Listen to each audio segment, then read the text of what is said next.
Assalamualaikum warahmatullahi wabarakatuh.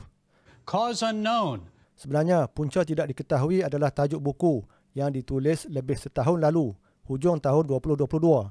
Dengarkan satu isi penting yang terkandung dalam buku tersebut. Sudden death among healthy working age people worldwide is skyrocketing. Here in America, it was up 40% during the third and fourth quarters of 2021. Our next guest contends a 10% jump would have been a 1 in 200 year event, but this was 40%. Mana dapat 40%? Angka 40% tersebut diperolehi berdasarkan maklumat daripada sebuah syarikat insurans di Amerika. Syarikat insurans dedahkan bahawa majoriti kematian tidak dikaitkan dengan COVID. Maknanya kematian adalah disebabkan benda-benda lain, unknown. Naik 10% pun dah dikira besar. Kita di Malaysia berapa peratus? Kita harap Menteri KKM hari ini lebih telus berbanding yang lama.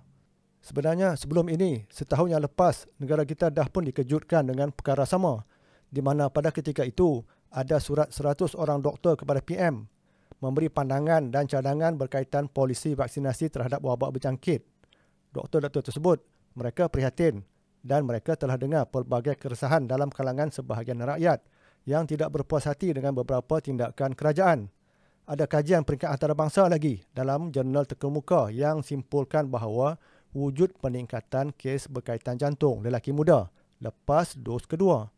Saya tak tahu kenapa hasil kajian perubatan yang sangat mustahak ini tidak menjadi berita ataupun isu besar khususnya kepada pihak kerajaan dan KKM sendiri. Pihak kerajaan nampaknya lebih berminat dengan perkara lain, isu seperti climate change, kena kurangkan hidrokarbon dan sebagainya, tajaan PBB, hingga sanggup habiskan wang yang banyak. Tiada yang mati akibat climate change di Malaysia berbanding isu wabak yang perlukan perhatian dan kajian untuk melihat puncanya. Awal tahun ini pula, 2024, negara kita sekali lagi digemparkan berita sama.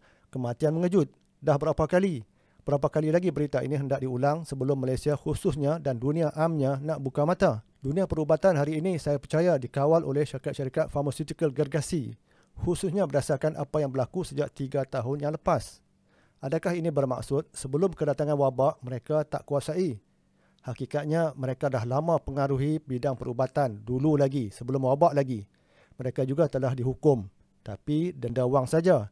Mereka tiada masalah bayar kerana dah buat untung. Ada senarai panjang, kita boleh lihat jenayah-jenayah mereka. Cuba lihat kesalahan jenayah apa yang mereka pernah buat sebelum ini. Promosi off-label, berleluasa, tidak dedah data safety, beri rasuah kepada doktor-doktor dan mungkin juga kepada orang politik. Buat kenyataan palsu dan mengelirukan. Sampai hari ini, adakah mereka serik? Kena bayar berbilion tapi masih ulang lagi. Kerajaan dan KKM dan ramai pakar-pakar di Malaysia masih boleh menaruh kepercayaan penuh. Ini memang pelik. Tiada sedikit rasa sangsi terhadap produk-produk mereka selepas banyak pelanggaran undang-undang yang mereka buat. Baik, ambil contoh Pfizer. Tahun 2004, kesalahan undang-undang mereka adalah kenyataan palsu. Mereka buat kenyataan palsu tentang satu produk. Tahun 2009, ulang lagi, buat kenyataan palsu produk yang lain pula. Lepas tu ada kesalahan sogokan tahun 2009 tersebut.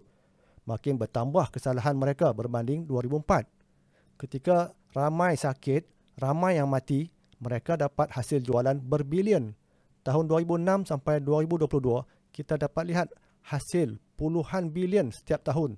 Dan mereka catat rekod 100 bilion tahun paling cemerlang iaitu tahun 2022. Kena bayar denda 2 bilion itu celah gigi saja. Mungkin ada yang kata syarikat mesti untung. Mana ada syarikat nak bagi kebajikan? Macam mana boleh percaya bulat-bulat kalau macam ni? Macam mana boleh jadi saintis, jadi pakar dan pegang posisi penting dalam kerajaan? Senang sangatlah kena scam macam ni. Orang politik tu memang dah boleh teka. Dah perangai mereka bila atas mentas berkempen. 10 mereka cakap, mungkin satu saja yang boleh pakai. Justru, keraguan oleh sebahagian rakyat boleh difahami dan boleh diterima. Lagipun, menurut buku tersebut sehingga kini punca masih tidak diketahui. Cause unknown. Dan sedihnya, pihak kerajaan masih anggap angka kematian yang meningkat bagi mereka bawah umur 40 tahun ini satu perkara yang biasa. Sekali itu perkongsian kita kali ini. Assalamualaikum warahmatullahi wabarakatuh.